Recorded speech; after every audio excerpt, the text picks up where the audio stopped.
this because everybody chose cards that I wanted to choose.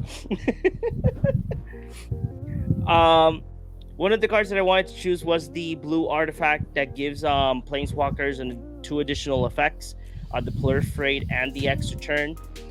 Due to the fact, because if you guys have seen our Commander Knights, I play a lot of Joda, the Unifier, and most of the decks, the deck that I mostly use is my Super Friends deck.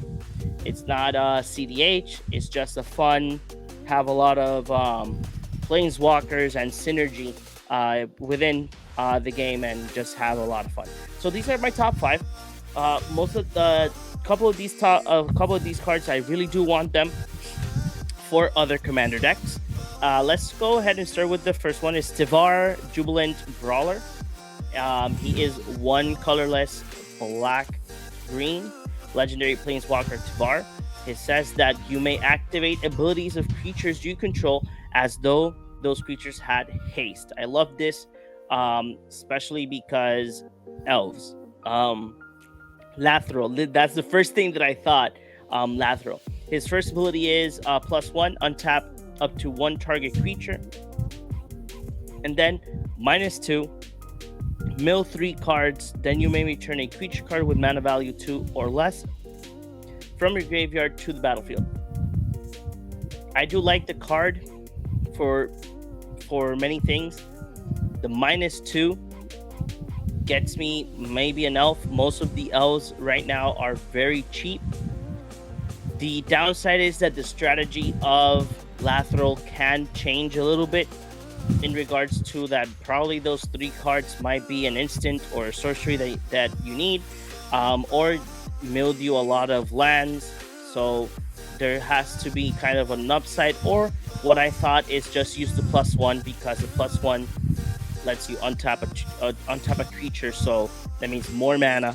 That means that Genesis Wave or Chord's Calling or any X card can be of a bigger amount. So that's why I really do like it. I won't say that it's better than the Tivar that's already available to play. The other Tivar makes your elves mana dorks, all of them, to produce swamp. So I still like it because it's low cost. It gives haste to your abilities of your creatures. So it's really a fun card. I just like it because of those standards.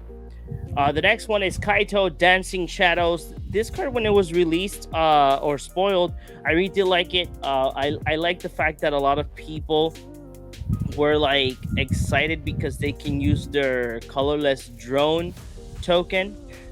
So it was really funny to see that. So Kaito is 2, a colorless blue black legendary planeswalker Kaito. It says whenever one or more creatures you control deal combat damage to a player, you may return one of them into its owner's hand. If you do, you may activate loyalty abilities of Kaito twice this turn rather than only once. It has a +1 ability that says that up to one target creature can attack or block until your next turn. A 0 ability that lets you draw a card, and then a -2 ability that's create a 2/2 colorless drone artifact creature token with Death Touch, and has this ability that when this creature leaves the battlefield, each opponent loses 2 life, and you gain 2 life. I like it. It's really fun. I think that with this blue Proliferate artifact can synergize with Kaito. You can create more bodies as well. These bodies can attack. I hadn't actually realized, because he protects himself in 2 ways.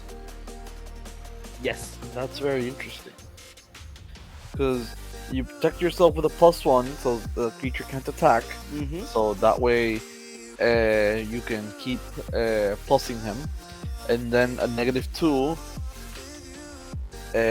to make a creature, which also in turn protects him.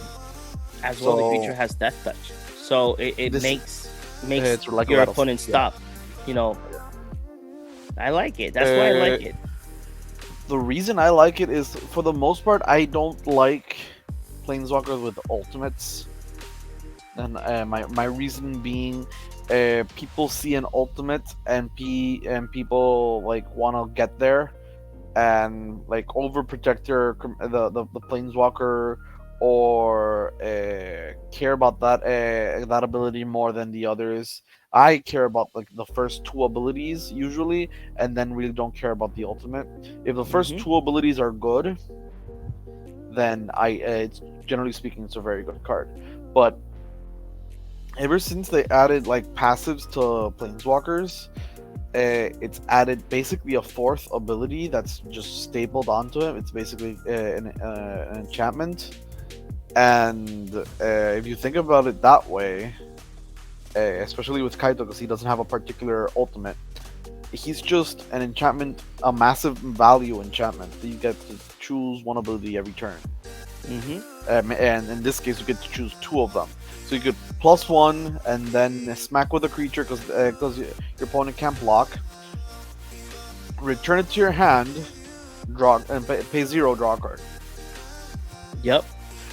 Think of it this way. What I'm thinking is like he's blue-black, but if he had like red, or if you play this in a red type blue-black red, play like a haste creature. Every turn you can be playing him, playing this, drawing cards, playing this, drawing cards. It's amazing. It's really good. Very, very interesting. It's a very interesting Planeswalker. Like I really do see it being played in standard. Not like a bunch of, at least one or two of them, him, just to, again, for the ratio to be able to get him a little bit much more faster. Consistently, that's the word I was looking for. More consistent. As well as strategy that you can return a creature from both. So if you attack with your token and you attack with your other creature, obviously if you do combat damage, then you can return your creature to say that you want to like not have that creature get destroyed. Then you return it, do the abilities, your second do another draw a card effect, and that would be great. I really do like it. One of the other Planeswalkers that I chose was Koth. Fire of Resistance is 2 and 2 red. Legendary Planeswalker Koth. This card, when it was spoiled, a lot of people were excited because they were asking where Koth was. So +2 ability, has 4 loyalty, +2 abilities that you can search your library for a basic mountain card, reveal it, and put it into your hand, then shuffle. A -3 is that Koth Fire Resistance deals damage to target creature equal to the number of mountains you control. And the -7 is that whenever you get an emblem that says whenever a mountain enters the battlefield under your control, this emblem deals 4 damage to any target. I like it. At least for my mono red commander, is really interesting. It's really good. I think that for certain cards that I've seen in this set, mono red might be viable again. I think it could come back pretty strong. Koth is really interesting Planeswalker. Let me go ahead and present the one and only, that he's always crystal clear and early, the Jank Master himself, Chris. Hey guys, What's up, how's Chris? it going? How y'all doing? How are you feeling today? All right. I've been struggling with a throat infection since Friday, actually. So, Jesus. yeah, yesterday I was finally able to get my first set of meds. I was getting some more meds earlier. So, yeah, here we are. My at least my voice sounds a lot better today, because yesterday there was, like, speaking was not allowed. Wow. I don't want to know how you got to work. I didn't work for like Monday and Tuesday because I was like out of commission. Oh, okay. Like my throat was destroyed. But today everything's fine. I was able to get to work today, and I'm here with you guys talking about these wonderful, wonderful cards. Which actually, now that there's a bunch of planeswalkers on your screen, I kind of want to pose this question for both of you, though. I realized we aren't getting a Phyrexian planeswalker that you can use as a commander, and none of the planeswalkers that have come out in this set so far can be used as a commander. And that kind of fun. That's interesting. Just I guess that just goes into like the follow-up, right? Which is, do you guys think that we should be able to use all planeswalkers as commanders at this point? No. Understandably so. A lot of the game balancing in like decision making for ban lists and stuff would have to change completely, because if you're in like a lot of the things that a lot of people don't like is auto includes. You'd be surprised how many people don't like Soul Ring, how many people don't like Command Tower, how many people don't like Arcane Signet, because you just kind of have to run them. They're cheap, they're readily available, and they always improve your deck no matter what. If you run Planeswalkers as commanders, you're running green, you run Doubling Season. You're running blue, you run Deep Glow Skate. It becomes it adds too much to the already stigma of staples, and also, in my opinion, Planeswalkers bog down gameplay. They make it longer. Because what do you want to do when you have a Planeswalker out? You want to protect it. The damage you deal to a Planeswalker is basically the life you gain, like your opponent gains, because it's just life they're not taking. They're not getting dealt, and in a deck that has multiple Planeswalkers, for the most part, you want to be running more rats because you have more Planeswalkers than creatures. So now you destroy all creatures, and now it's harder to kill all the Planeswalkers. It just slows down gameplay. Like one Planeswalker deck in a pod, that's fine. 2 Planeswalker decks in a pod, that's already very annoying. Yeah. That's a 2-hour game. Unless you're playing with Fish, and then it's like a 5-hour game. Or no, with Fish, it's either a 5-hour game or a 2-minute game. Okay, before I continue with my next 2 cards, it's Lazy Boy says, Koth, viable in most landfalls then. I think he was going to say something else, but... No, he's like viable in most landfalls then, like in... Oh, okay. Just... Oh, yeah. I actually like it, because, what's this... my god, what this popular... The first popular, Lord Windgrace. Yeah. Lord Windgrace runs red. Omnath, the one that the last 2 Omnaths all of them trigger care with about lands anyway, so lands exactly. So Koth is it's not John, like an auto include, but John, yeah, I really don't wanna like it's because Ed mentioned it, but like I don't want to be the rain on your parade, but I really don't like Koth. I'm surprised you chose them. Hey, it was you guys stole my cards, so I guess fair enough. Yeah, fair enough. I had the rubble. I had the what was left. Okay. I had what was left. They could have just made him look for a mountain. That didn't even need to be a basic mountain. Exactly. That would have been a nice buff to the card without like making it broken. Just look for a mountain.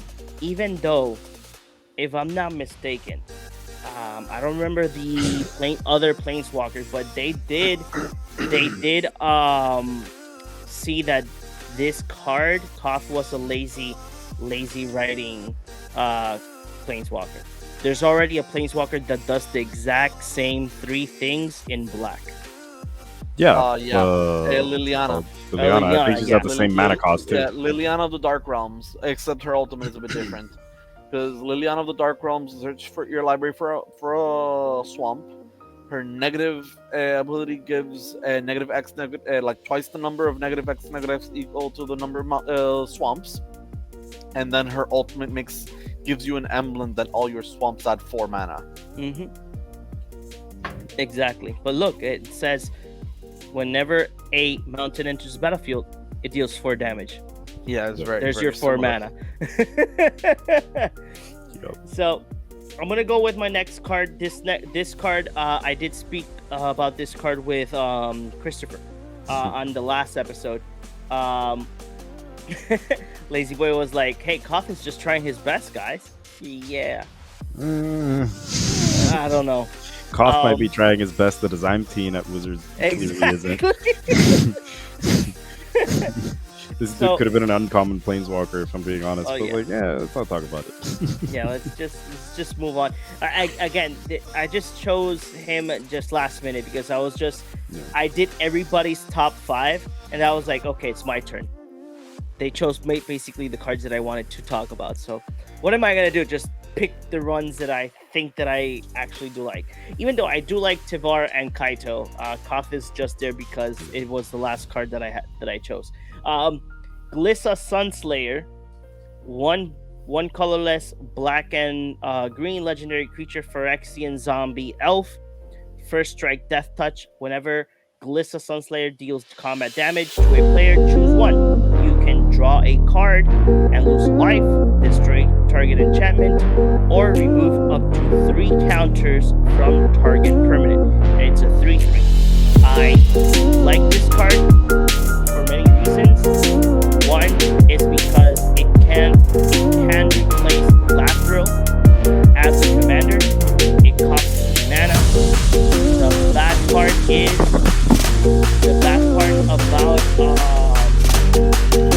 part about Nissa is that it's not going to replace Lathril as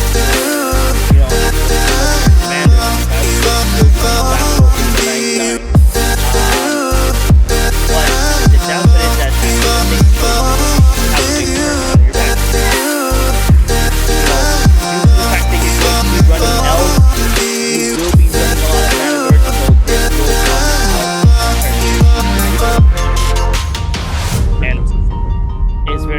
and it's very consistent.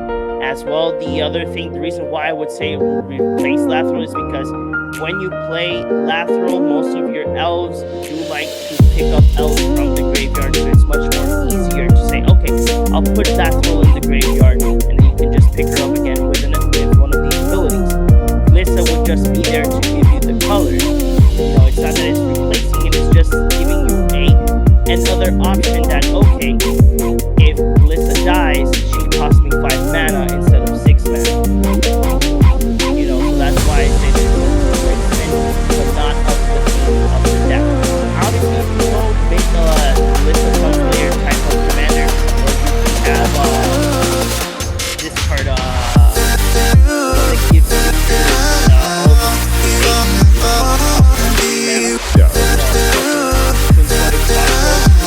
like that, turn 1, and then turn 2 to attack, very drawing cards, or if you have somebody with, let's say, Mora, or play the turn 2, Rich Study, destroying draw engine, or destroying things that can affect, more, plus for your opponent. So, that's why I like it. I like the art. I don't know if she has a borderless or a oil silk artwork. Like the alt arts. The alt arts, I don't know if she does. I think she does, but most of the rares do. So, but at least it's the one that I found. I like it. It's really fun. It looks like a fun commander. If anybody wants to build like a Glissa out there, I think it's a really, really good commander. I mean, the reason I don't think it's like a Lathril replacement is because I feel like I would run the deck very differently to Lathril. Like if Lathril kind of just wants to go wide, while with Glissa, I would kind of focus more on the fact that I'm either removing things from my opponent's board, or I can smack in and draw cards, which lends itself to a lot of like top libraries. Like a lot of like some of the things that are top libraries.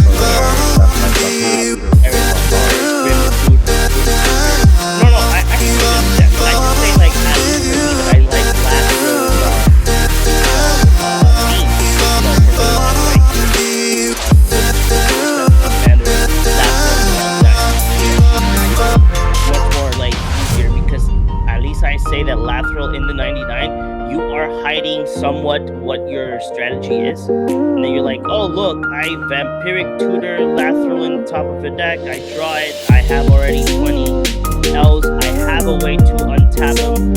How about everybody dies? You know. And then my last card is All Will Be One. The name of the set is 3 colorless and 2 red. Enchantment that says whenever you put 1 or more counters on a permanent or player, All Will Be One deals that much damage to target opponent. Creatures and opponent controls or Planeswalkers and opponent control. So you can choose between your opponent, creatures, or Planeswalkers. Yeah, it is pretty hard. I don't know why they divided it to make the. Oh my god. Okay, no.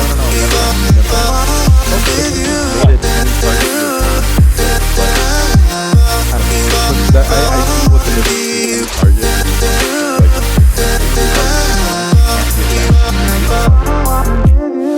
Oh, okay. but Have to choose one. like I would have just gone like in terms of like card text, I would have just gone with like any target your opponent, like an opponent or any target your opponent's control, but whatever, it's not, it's like Yeah. picking at this point. So the reason why I chose this card is because me as a Super Friends Commander player, this is not a strong card, you know, but at least when you play, let's put it in perspective, Joda.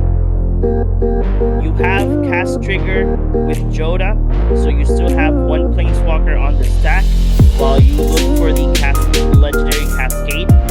So let's say that you picked up Ugin. Ugin enters with 7 loyalty, so you're doing 7 damage to your opponent, and then let's say Ugin costs 8, so that means costs 7. Yeah, 8. So Ugin costs 8. So that means that the card that you casted was 9. I don't think that there's a thing called a card, right? But let's say that you casted legendary card that costs 9.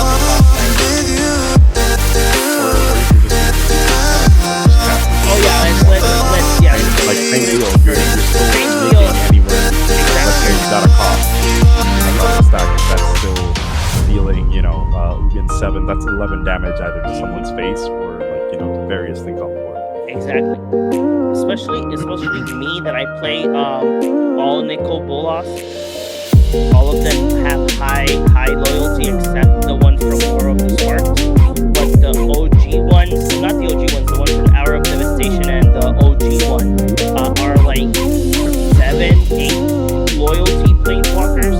So it's like you have a potential 16 damage in board, 40 life in total.